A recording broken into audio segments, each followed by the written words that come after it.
Hello বন্ধুরা, আশা করি আপনারা সকলে ভালো আছেন।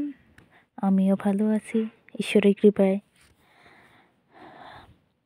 মামাদের বাড়ি যাব দেখে আমরা রেডি হচ্ছি আমার অসুস্থ দিদিমাকে দেখার জন্য। দিদিমার অনেক বয়স হয়ে গেছে তো, একটার পর একটা রোগ লেগেই আছে। আসলে বুড়ো বয়সে অনেক কষ্ট করে আমার দিদিমা।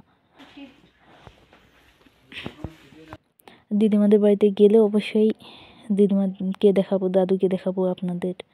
তো দেখতে থাকুন ভিডিওটা সকলে।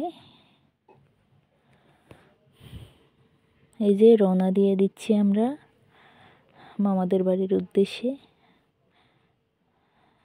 বাবাদের বাড়িতে আসছে, ভাবলাম দিদিমাকে দেখে যাই। আবার কবে আসা হয়, কবে দেখা হয়, তার কোনো ঠিক ঠিকানা নেই। দিদিমাকে দেখলে অনেক কষ্ট লাগে। দিদিমা আগের মতো এখন আর হাঁটতে পারে না। পড়ে গিয়ে কোমরে ব্যথা পাওয়ার কারণে হাড় নাকি ভেঙে গেছে, এই কারণে আগের মতো সোজা হয়ে দাঁড়াইতে পারে না, হাঁটতে পারে না। বসে বসে সব কাজ করে, রান্না বাড়া, থালা বাসন ধোয়া।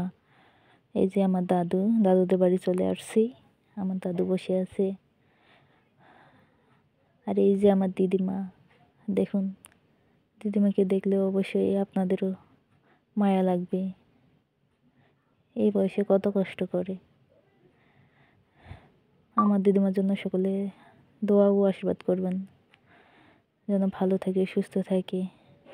আমরা এই যে বাড়ি যাওয়ার জন্য বের হয়ে গেছি। তো সকলে ভালো থাকবেন, সুস্থ থাকবেন। আমার ভিডিওটি ভালো লাগলে অবশ্যই লাইক, কমেন্ট, শেয়ার করবেন। আর আমার কথার মাঝখানে কোনো ভুল ত্রুটি পাইলে অবশ্যই সকলে ক্ষমা দৃষ্টিতে দেখবেন, এটাই প্রত্যাশা করতেছি। Tata, bye bye. সকলে ভালো থাকুন এই কামনাই করি। এই যে বাবাদের বাড়ি চলে আসছি।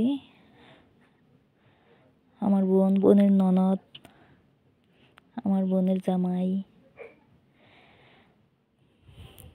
ওকে, টাটা, বাই বাই।